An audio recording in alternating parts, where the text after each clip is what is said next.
everyone, Kareem Rae here. Today we have Andrew Wheeler Omiunu, who graduated from Harvard University with a bachelor's degree in economics. He's currently a professional soccer player at Forward Madison FC, which competes in USL One and is part of the USL Player Association.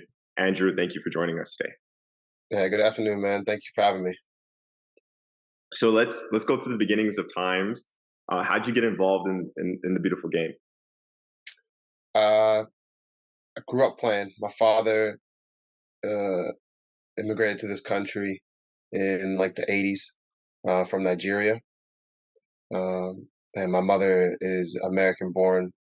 And I think my father grew up playing soccer. And so it was, I like to say, like I really didn't have too much of a choice in the matter. But it was fortunate for me because I ended up loving it. But yeah, he got me started playing when I was 4 years old and just carried it through ever since.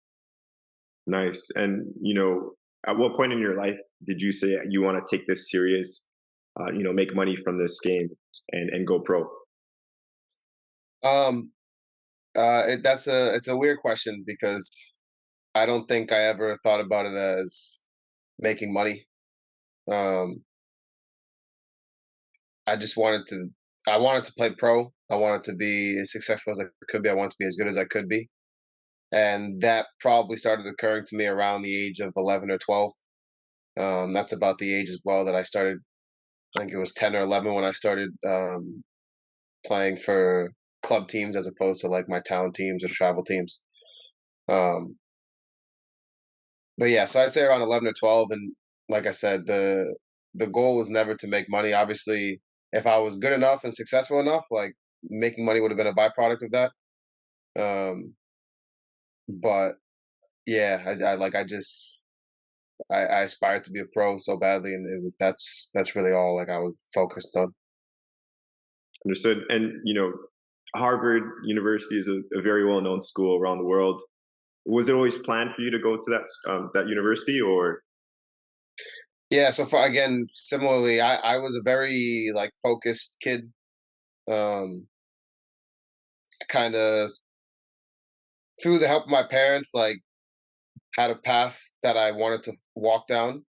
But I very much so kind of after they presented it to me and talked, like encouraged me to pursue certain things, like I very much so took it on as my own. And so from a young age, like I wanted to try to figure out a place that I could go because education is super important to me. So like I always wanted to go to college. So I tried to figure out a school, a place, a university that I could attend that could maximize the two things that I spent the most amount of time on, the things that I enjoyed the most, the things that I was good at, and that was soccer and school. So naturally, I grew up in Massachusetts. I still live in Massachusetts when I'm not playing.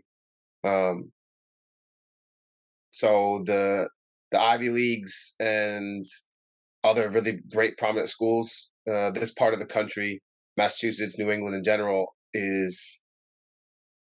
like there's an abundance of those places, um, and Harvard among them obviously is one of the top on that list. So yeah, like I don't think Harvard specifically was the goal, but it was just like I said, trying to get to an institution that I could maximize those two things. And at the time I was looking to go to colleges. Like Harvard had in recent years, had a very successful soccer program, um, relatively speaking. Um, and obviously their academic record speaks for itself, or academic reputation speaks for itself. So Absolutely. yeah, that's kind of how I ended up honing in on there. And like I always say, like being recruited to Ivy Leagues is a different process. There's no like early committing Mm. because you can't commit to the athletic team until the school lets you in, and the school doesn't let you in until every other student normal college admissions decision. So I always like to say that like I didn't commit to Harvard. Harvard committed to me, and then I was fortunate enough to make a good decision to go. Understood. It sounds fairly sophisticated, or maybe it's simple. But for our viewers, can you, um, you know, just quickly break down the requirements in order to get into a school of that caliber? Yeah, I think I think a common misconception about attending like high achieving academic institutions uh, is that there is this checklist, and if you hit everything on that checklist, like you're automatic entry. And I don't think that's necessarily the case. I think there's I don't want to speak for all of them, but I'll do my best to speak for my perspective of Harvard in terms of how and what they look for in admissions and how like I was able to fit within that mold. They look for people who are that display qualities and traits that are unique. And on top of that, if they're unique and they are exceptional with those qualities and traits. Um, that is not to make any claims about my ability to do anything.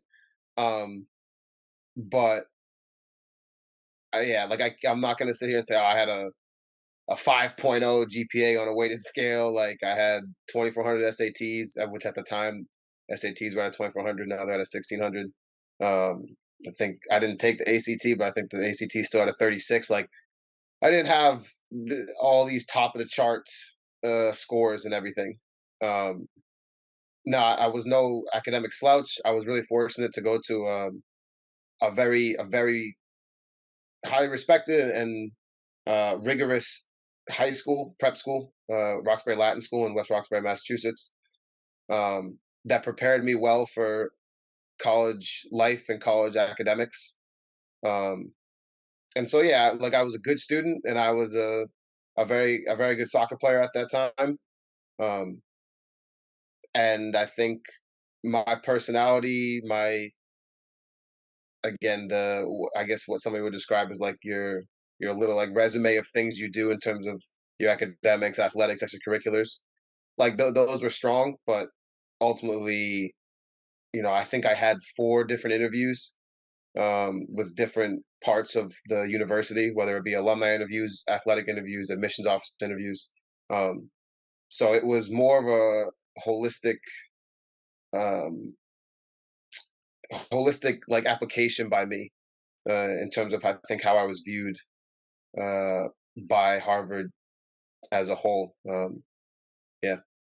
Understood. Yeah, that's amazing, and it's cool to have you on because you're the second person from Harvard I've had on. I'm not too sure if you know Oliver White. He was the first. Oh, that's what's up. I know Ollie really well. So Ollie and I are good friends. He was a year above me in school, and he grew up in Massachusetts. We played. We went to rival high schools. We played against each other for a lot of our childhood. So that's what's up. I didn't know that. But yeah, he's doing great. He's not playing anymore, but he's at business school at NYU now. So Yeah, for sure. I mean, it's really cool to connect with both you guys because I never went to college or university, so uh, e- I don't have those experiences or went through or have the criteria needed in order to get into those schools per se. But it's cool to connect with you guys, hear your experiences, learn how you guys got in, and now um, figure out why you chose economics. yeah, honestly, I I didn't choose it as much as it was kind of chosen for me, and I just accepted it. I think if I don't know if I don't think I would change it going back, and I could tell you why that, but um, I love to learn. I'm grateful for education. I'm grateful for information.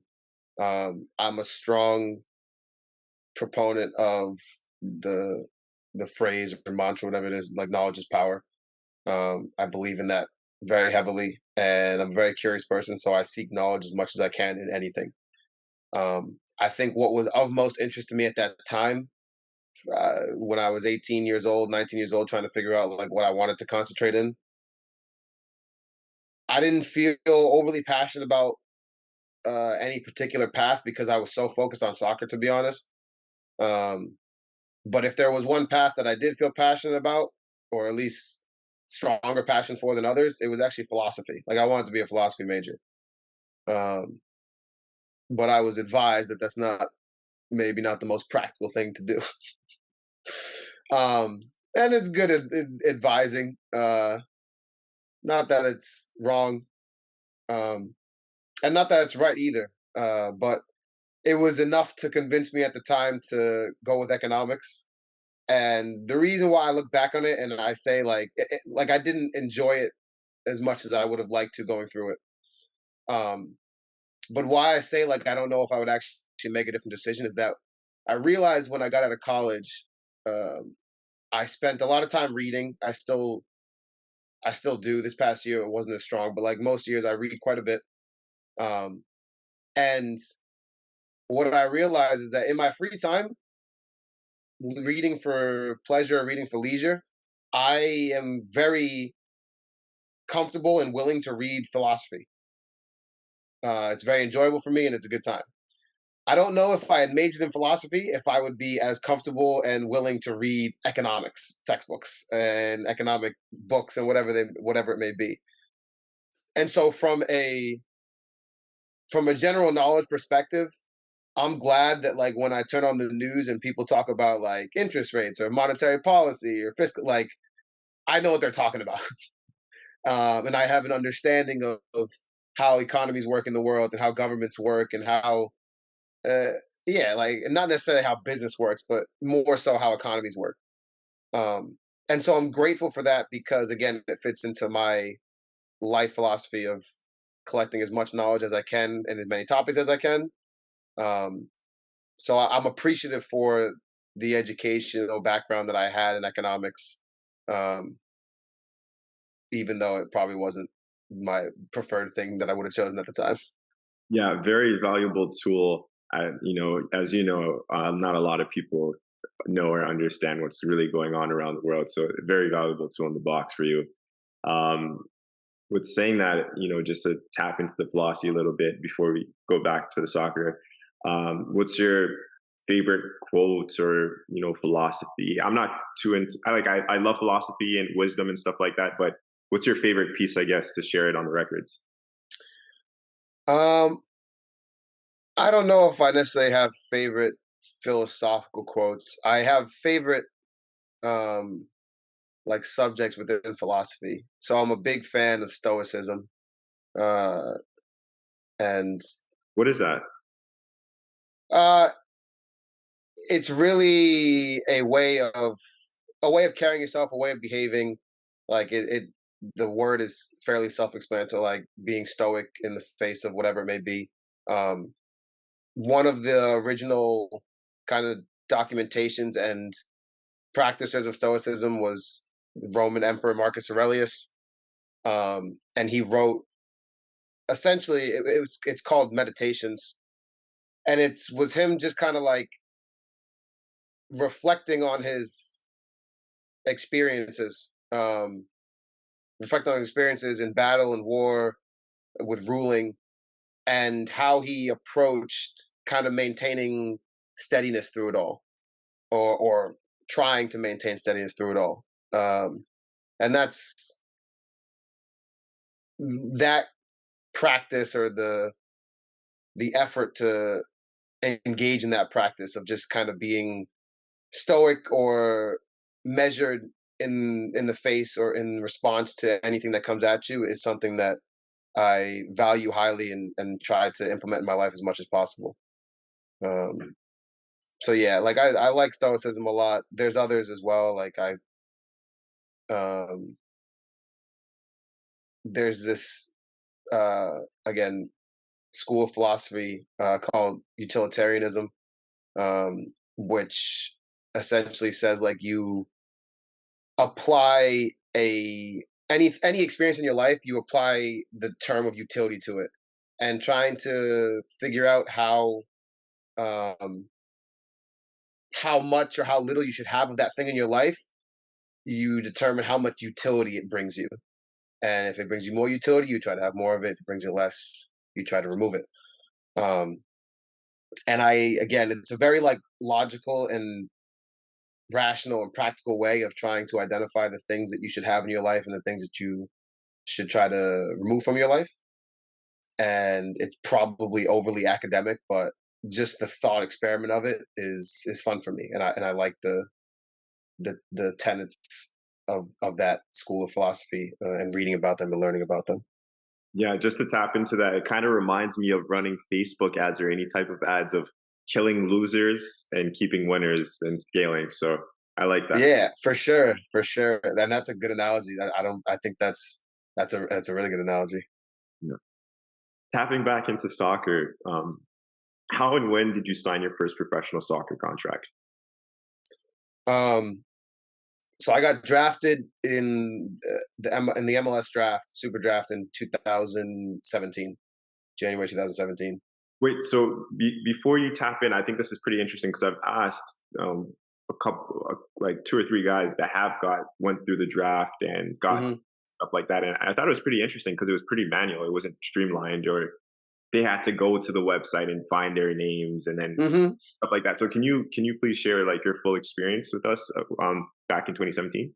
Yeah. So the draft happens in January, and if you planned ahead, which I did not, but if you planned ahead and you're going to a 4-year university, maybe you're able to finish in 3.5 years, so your college is done. Um, I did not, so I still had a semester left. Um, and you go to a combine in years. Most years it's been in Florida. Some years it's been in California. My year it was in California. It was in LA. And you go there for a week. There's about 80 players, uh, like the top college players in the country. Um, the majority of them are seniors. I'd say probably like 60 of them are seniors. 20 of them are maybe even more than that. Because you have like your generation Adidas players there, who are the players that are paid by Adidas, to leave college early, and go into the MLS. And then the majority of everyone else is college seniors. Um, And and so, go ahead. yeah, sorry to interrupt. How many players get selected for the draft? So there are, at the time, there were 4 rounds. I'm not sure how many rounds there are now. 4 rounds, and 20, however many picks around for each team. Uh, so each team, like, ideally would have one pick around, unless like they've traded those assets away. Um, so like my year, I think there were 23 teams in the league. So 23 teams around, 46, 92. So 92 picks my year. But the thing is, like, once you get to, I mean, some teams start in the second round, but once you get to the third round, like midway through the third round, most teams start passing. So even if they have picks, like, they'll just pass because they don't actually think there's enough like talent that they want within the college game. Um, and not everybody that goes to the combine gets drafted. And then not everybody that gets drafted gets signed, which is, I guess, if like people are familiar with like how football works, like that's common in football. You get an invitation to preseason camp, and then you have to earn your spot, or earn your contract. That's very similar to MLS, unless you were a Generation Adidas player or a signed senior, which a signed senior is. Those things happen because MLS, the business setup of it, is a single entity league, and so like if you go play for New York Red Bull, when you get your paycheck every week or every 2 weeks, your paycheck doesn't say New York Red Bull; it says MLS. Um, and that's just the again the economic structure of the MLS. Um, so the MLS is able to sign these players before they get drafted by a team, saying like, okay, we're confident these guys are going to get signed, but we just don't know what team they're going to go to, but we're going to sign them now. So those are the only guys that have like guaranteed contracts going into the draft or coming out of the draft. So you get drafted. If you're not in the first 2 rounds, you're not like invited up to the podium to speak, and thank everybody. And there are people that go to that event, hoping to get drafted in the first 2 rounds, then they don't get drafted. Um, and then there are people who don't go to the event who get drafted in the first 2 rounds. I ended up being picked with the second pick in the third round.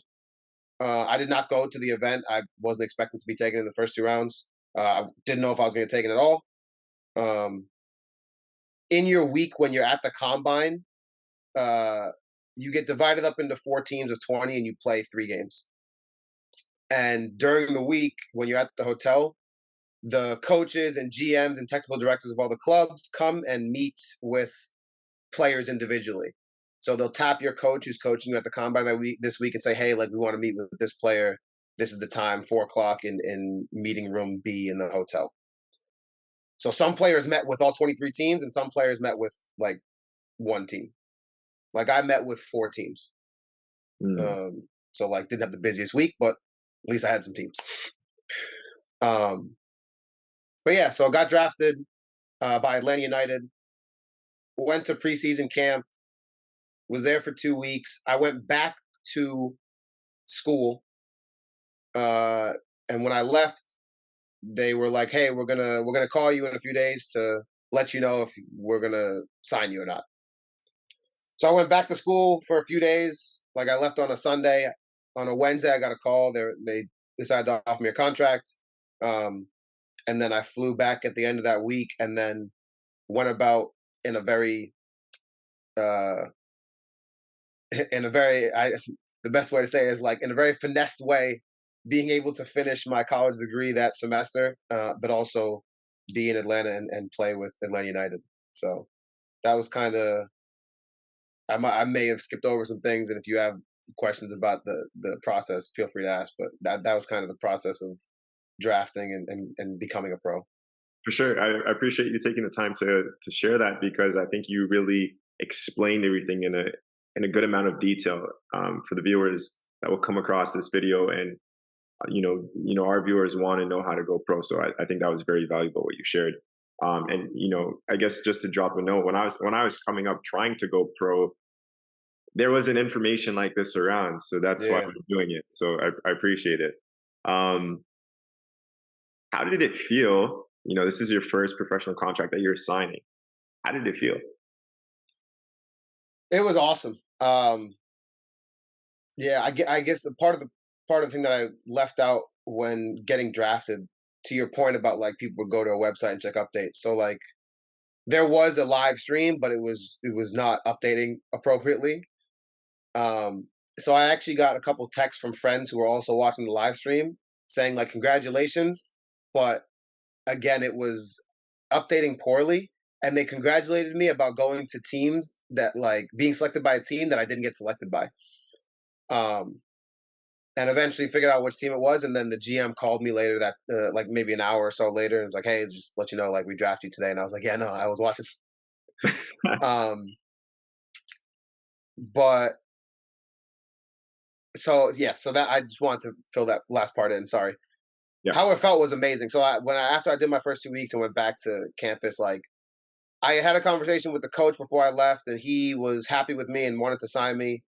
But it ultimately, like, it was his decision, but also the technical director's decision and the president's decision. So like there was more people that had to be involved in the conversation.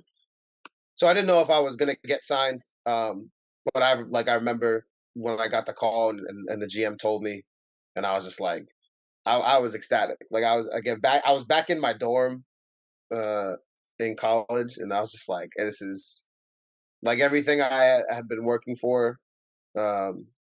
I felt like I was about to, not necessarily it was about to come to fruition. Like I felt like I was at the start of something new and understood the grind that I was about to, and was ready for the grind that I was about to embark on. But like it was the end of something, but also the beginning of something else. And that was fulfilling and satisfying, but also like I quickly put my head back down and was excited to try to see what I could make of a career in soccer. Absolutely. Yeah, you're a part of what I call the 1%ers in sports. I mean, I would say around the world, but here specifically in the US. Huge accomplishment. How do you look at it now? You've been in it for a good time now. Looking back at it, has it died down, or do you still feel that same way? It's definitely died down. um, it's hard, man. Like if you want to talk about like low percentages of any professional sport, but let's just stick with soccer. Like low percentages of professional soccer players that start their path, start their professional path in a high place and finish it in a place that they are.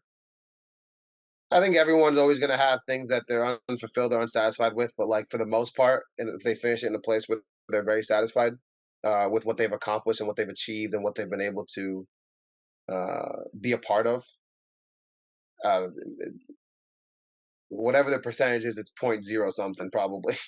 Oh yeah. Um,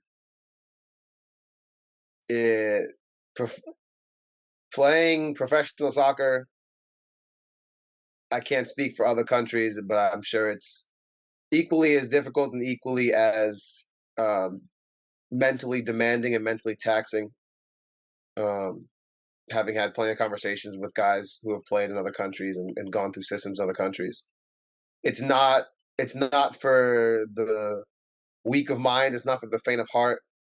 There's a lot of things that in life in general it's like this, but I do believe there is a uniqueness to professional sports where there's a lot of things that are outside of your control, and trying to manage your emotions behind that, trying to continue to stay confident, stay motivated, stay hungry.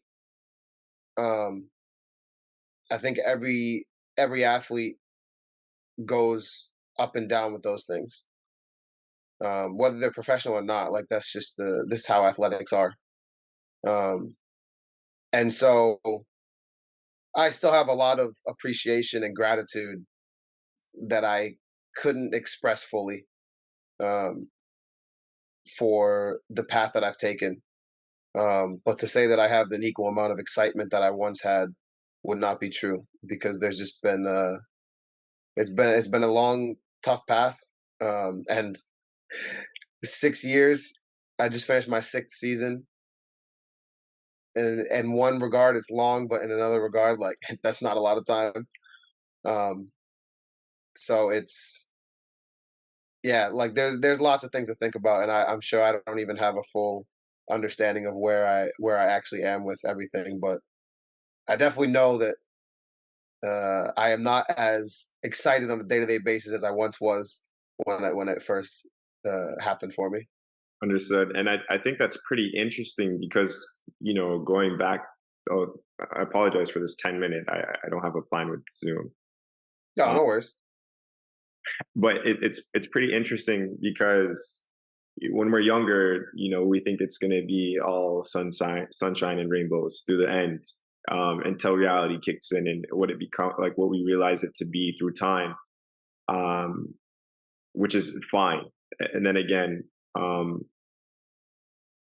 yeah, I feel like right now with more conversations, more and more people are talking about the reality of sport, but it's still a great vehicle regardless. Uh, Hmm. I want to talk about so many things here. I want to talk about salaries. I want to ask you about how you know about MLS, how the entity is structured, what you know about that. I guess just due to our time limited, I'll try to tap into some other things quickly. You're part of USL Player Association. How'd you get? What is this? And how'd you get involved? Yeah. Quickly, I'll comment on the comment you made about like growing up, you think it's all sunshine and roses, and I think that's an appropriate description. The analogy that I've been trying to express to people for a little bit now is that imagine like dreaming, because this is what it is. It's a dream. So imagine dreaming, and when you're walking through your own dream, like you only see what's in front of you. And if you take a right, like you don't see what was previously in front of you. Now you just see what's in front of you as you've taken your right. And the longer you walk down your path of this professional life, the more your peripheral vision starts to open and you see the other parts of the dream. And what was always in front of you was this beautiful structure that you always walked to and were trying to pursue. And what was around it in your peripherals that you couldn't see, it's not terrible things, but they're things that may give you a different perspective on what is in front of you. And it might not be this beautiful structure that was always there. It might just be part of that beautiful thing, might be part of something in a larger context. And so that's the best way that like I think I've found to be able to describe it. Mm. The USLPA is the Players United Soccer Leagues Players Association. It is for in the simplest terms, it's a union for players. I don't want to say it was modeled after the MLSPA, but certainly created with the same purpose to provide a unity and a structure that would allow players to have more equity, more not necessarily control, but yeah, more control, more fairness in the part that they play and the part that we play in growing our leagues. Mm. And is something that I feel very strongly about, something that I'm extremely grateful to the founders of the USLPA, Connor Tobin, Tommy Heineman, Trey Mitchell. Like, these guys started something where nothing was. And where it is today, what we were able to do with getting a CBA passed last year in the championship and this year in USL League One, and being able to be a part of both of them, but a more intimate part of the one at League One, is something that I take a lot of pride in, something I'm very appreciative for, something I'm grateful that my peers were willing to put me in the position to help put myself in the position to represent them in that way at the bargaining table. But the purpose of the PA for me is more important than any like one player. It shows so clearly to me what can be accomplished when the voice and the will of all our players are focused on a collective goal.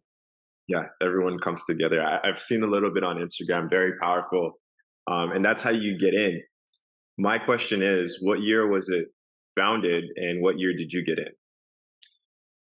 So I believe the USLPA started its foundation in 2017.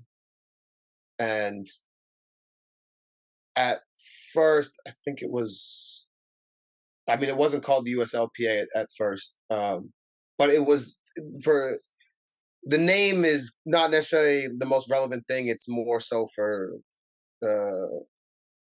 I can't, it's not a marketing thing. It's more of like an LLC filing purpose, like a business thing.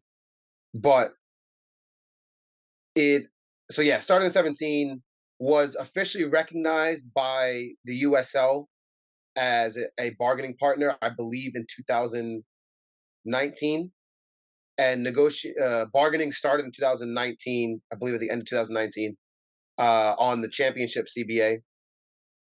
That CBA was passed going into this season. So it was ratified in November, December, or maybe a little bit earlier in 2021, and took effect this year. And then this year we were negotiating the USL League One CBA, and was ratified recently, obviously, and will take effect for contracts next year. Understood. That seems pretty intense. 2017, it's now 2022, and they just recently announced the agreement between USL One and USLPA. But you mentioned that the agreement with USL Championship happened before, back in 2019, correct?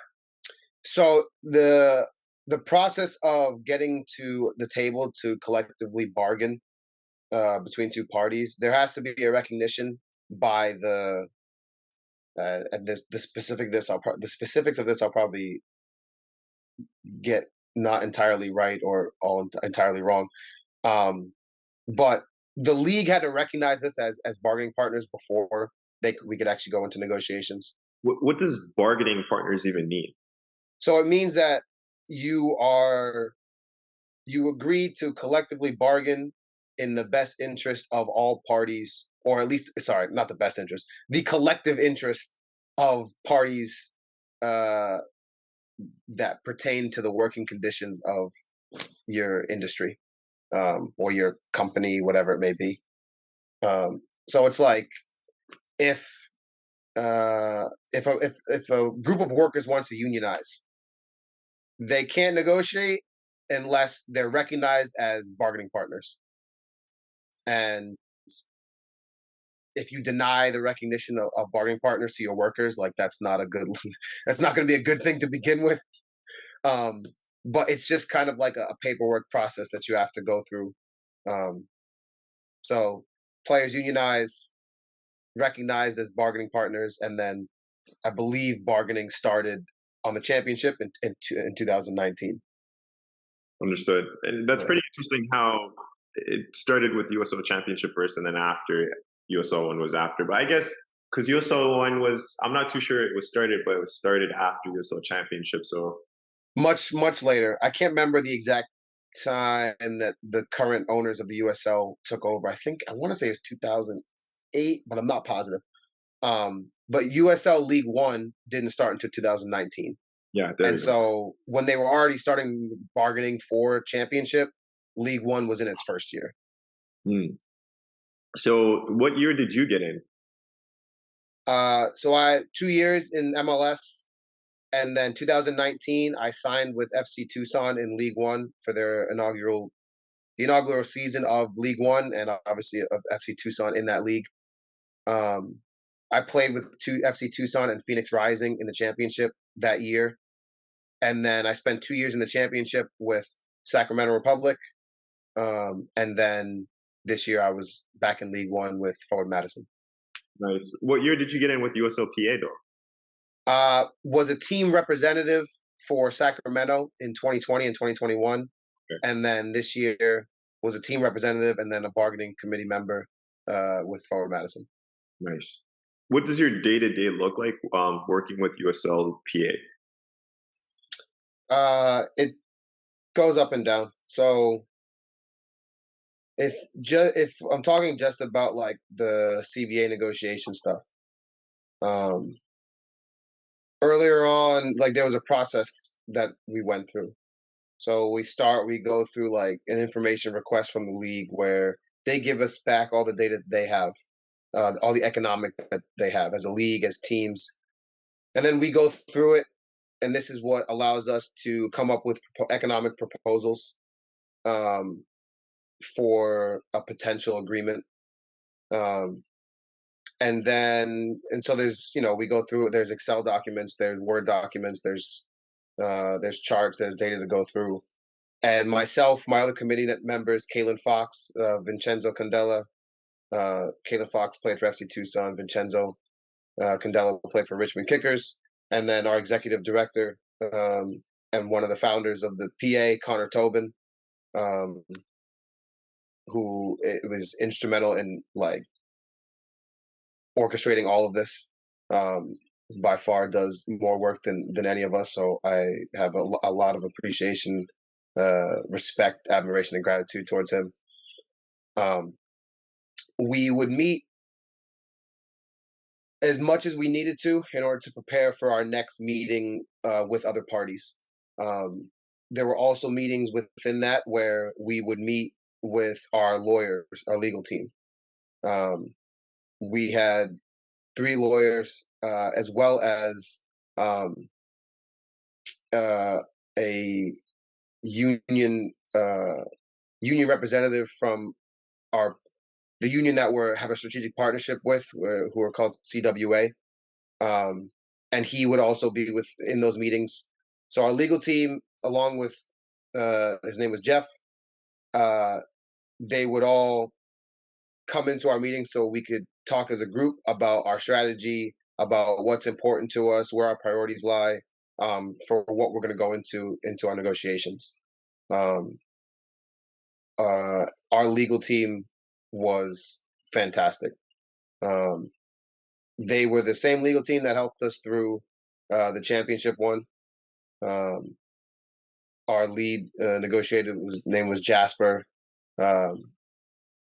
and The other two, Steve Gans is the other one, and the third one right now escapes my mind. But all three of them are just massive, and can't say it enough like how grateful and fortunate we were to have them, along with Jeff from CWA. Like it was great. So yeah, like sorry to be on a bit of a tangent, but it's important that anybody who does watch this understands like the importance that certain people played and the roles that they had.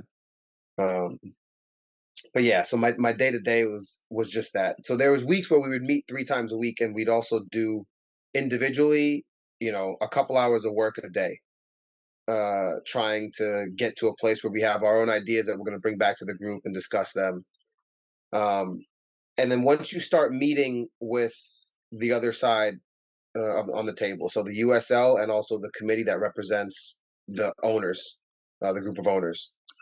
So you meet with the USL, like their legal team, and then they had an outside counsel as well. And then they had 2 committee members who were 2 owners or representative of owners for the collective of the 11 teams in the league.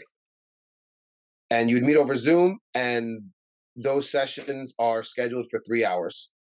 Wow. So you would meet, go over some stuff, then go into caucus, and then come back from caucus, go over some stuff, and go into caucus. So it was very, think like a congressional hearing. Like it was very, like a political structure, I would kind of compare it to, where like everybody comes to the table to meet, you discuss, and then you go back to your respective corners, caucus, and discuss what you just discussed in the meeting, and then come back and do the same thing over again. And that's just, sometimes it's inefficient, sometimes it's very efficient. That is just kind of what seems to be the accepted way of how negotiations have been developed throughout the centuries. Got it. Who from? It's a couple of questions here. What's the entity structure of USLPA? So we are an official labor union. Official labor union. I don't know because I haven't seen the founding documents. I think we are a 501c3, a nonprofit 501c3. So my question is, being a nonprofit, how do you guys make money in this situation? I understand the intention is for the players, to help players, but nonprofits also, I spoke to someone recently. They said, they make money from donations, or, along those lines. So what is it for USLPA? Like, where does the money come from is my question. Yeah. It doesn't come from anywhere. We have no money. Okay. Yeah, no. So like none of us, like I didn't get paid for any of the work that I did on this. Connor told, again, like I go back to him because he's the last founding member that is still involved at the highest degree within this organization. Since 2017, like he hasn't been paid a cent for any of the work for any of the hours and work that he's put in. Wow. So yeah, it was all on volunteer basis with the purpose of bettering the working conditions for players. We are now in a place, so with ratification of the CBA and the championship, and then League One this year, where money will come from in the future moving forward is from players paying dues. Players paying dues. What is that? So any union, like think about a teachers union, you pay dues into the union to have protection by the union. So it'd be the same for the NBA PA, the NFL PA. Like everybody pays a small percentage from their paychecks into the union pool, and that's the money that you use for operations of the union. So this is a long-term play. What's the projected year that you guys are looking towards having this in place? 5, 10, 15, 20? So dues started being paid by the championship this year. And and the intent is for League One dues to be starting next year. Okay, got it. Yeah. I thought you were gonna say 10, 15 years, but wow. No, and like if you think about it, Let me see. 5, I 5. can't remember what the percentage is in the championship, but I think it's like 1.25% of every paycheck. Got it. Um, and when it's something like it's 1 point something percent, which is very uh it lines up pretty accurately with um other unions, not just sports unions, but other labor unions. Yeah, I'm just doing the math here. I have one of my sheets out. So USL Championship has 27 teams, Hmm. 646 players. Times that by their minimum salary has to be 2,500, correct? 2,200. 2,200 equals 1.4 million, and then divide that by, let's just say 1%, 1% or times 1%. Sorry, Times 1%. Yeah. times 1%. Oh wow, that would be for the 14,000 for the year, or is that would be 1% a month? It's 1% a month. Okay, okay, that yeah, because I was gonna say a year then, but Yeah, yeah, 1% a month. okay, so 170K a year. Okay, and then plus So USL Championship numbers I was looking at. right. So you and again, it's over 1%. It's like 1 point. I think it's like 1.25 or 1.35, something like that. And I think it's going to be the same rate for USL League One. So yes, like you thought about it correctly. Like between the two leagues, I think there's about 800 and something players right now. Probably getting closer to 1,000 in the next year or two. USL is just spitting out teams right now. Yes, they are. So no, this is awesome, and I know it took a lot of time to get where you guys are now. Who do you guys communicate with from USL? Within the excuse me, within our negotiations, we dealt with the general counsel of the USL, and any of the like associates that were helping him. Is that Mr. Garcon? Uh, Well, that's one of their lawyers, but yeah, Garrison yeah, Mason. yeah, Garrison. Okay, Yeah, I got think it. Mason's his last name, but yes, Garrison. Yeah, yeah. Yeah, he's the lead. He was the lead negotiator for the USL, um, for bargaining. Yeah, I was speaking to one of their other lawyers, Michael. I forgot his last name, um, but he recently just left to another group, or Yep. whatever the case may be. But yeah. So, anyways, we'll talk about that after. But no, I like the business model. Shout out to everyone. Shout out to yourself. Shout out to everyone from USLPA. That's a lot of time, work, and effort being put into what you guys have built thus far, which is amazing. And I think it's really impressive um, to be able to get in with the league and create this player association to have the intention of helping the players because you guys have lived it, experienced it, and now helping create a, I don't know, what do you guys say exactly? Helping create a better league, or helping? Yeah. Like I like to say, we have created a more equitable and prosperous league for all parties involved. That's that's my uh, sophisticated, politically correct way of saying it.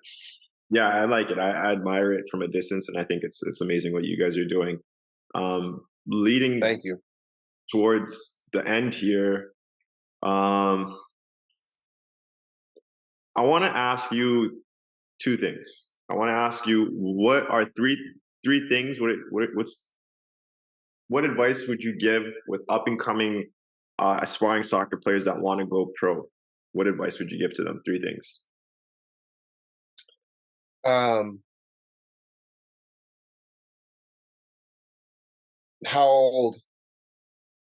Any age. I'd mostly say, I guess, when you get serious, it's kind of around that age of like 14, 16, around there is kind of, I think, when players want to go pro. Okay, I would say But think Go about ahead. to yourself like the age that you're like, yes, I want to do this, and like what information would you share with him? Um, Talk to as many people as you can that have had some semblance of an experience that you want to have. Understand. I'm a big proponent of understanding the things you are a part of. So if you are wanting to be a part of something, understand what it is you're wanting to be a part of. Um, when I was 14, 15, 16, I used to look at the MLS and be like, MLS is crap. Like, I'm just gonna watch Premier League. And then when I was 17, 18, 19, realizing like, oh no, like I want to play in the MLS. Also, the MLS is not crap. But this was a young kid with big aspirations thinking about this when I'm 13, 14 years old. Like, yeah, I'm gonna be great. Like, um, but yeah, so I would 17, 18, 19, I started to realize, okay, like I need to start to understand the MLS. This is when I started to watch the game in the MLS a lot more. I also started to understand like the business of the MLS and would read through the MLS's CBAs, the second and third iterations of it. The fourth one, I think, it was the third or fourth one got passed when I was in college, and then the fifth one, again, fourth or fifth, I think it's the fifth, got passed last year or so, maybe the year before. Um, so like I knew the economic conditions of the MLS, at least what were structured or were set up structurally going into the league. Um, I wish I had more of a foresight to talk. I talked to enough guys, but I wish I had talked to even more guys about non-economic factors of playing pro in the MLS and playing pro in the US in general. What, So what do you go mean ahead. by non-academic? So, in plain English, so I could understand it and the viewers. hmm Um, What do you mean so by it's non-economic? Yeah.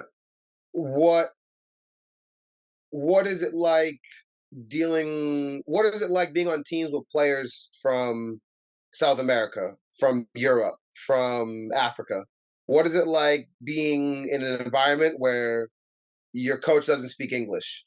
What is it like? Uh, what are the training facilities like at your club? Are they better than what you had in college? Are they worse than what you had in college? Now going into the MLS, like I came in at a really fortunate time where like a lot of change was either just happened or on the cusp of happening for a lot of teams.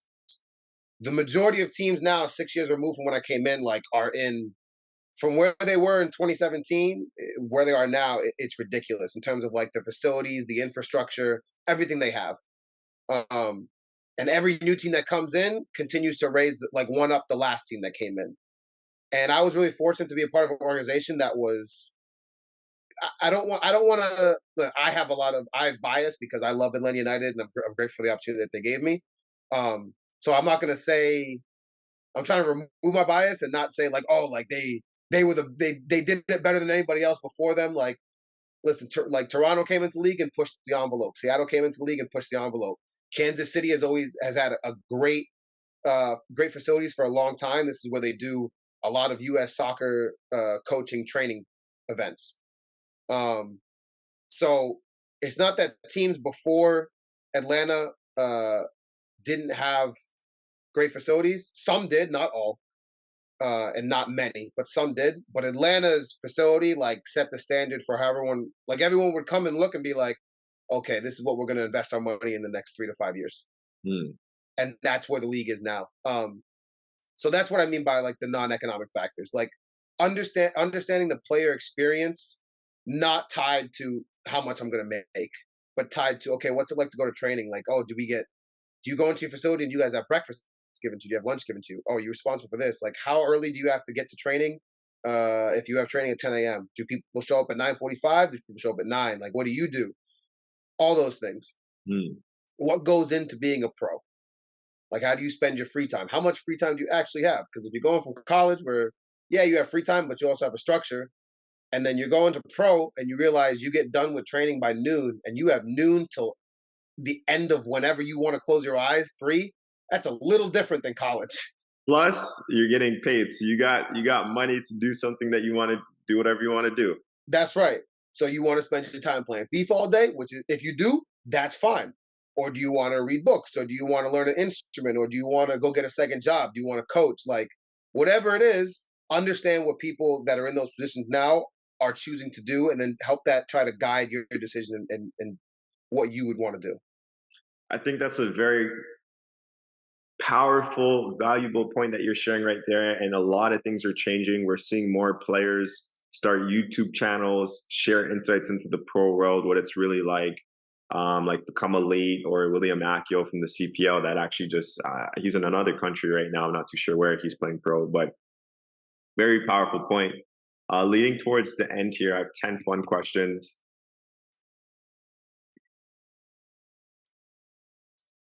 All right, so who's your favorite team, soccer team? Manchester United. Favorite player? Current or former? Both. Current, N'Golo Kante. Former, Paul Scholes. Favorite cleats? F50 Addy Zeros from like the late 2000s. Favorite food? It's Nigerian food called fufu. Favorite artist musically? Currently, Masego. Messi or Ronaldo? Messi. You play FIFA? Not much. Who's your favorite team to use in FIFA? I don't play FIFA enough to have a favorite team. 2 goals in a game or 1 goal and 1 assist? 1 goal, 2 assists, 0 goals. Would you rather score a free kick or a PK last minute goal?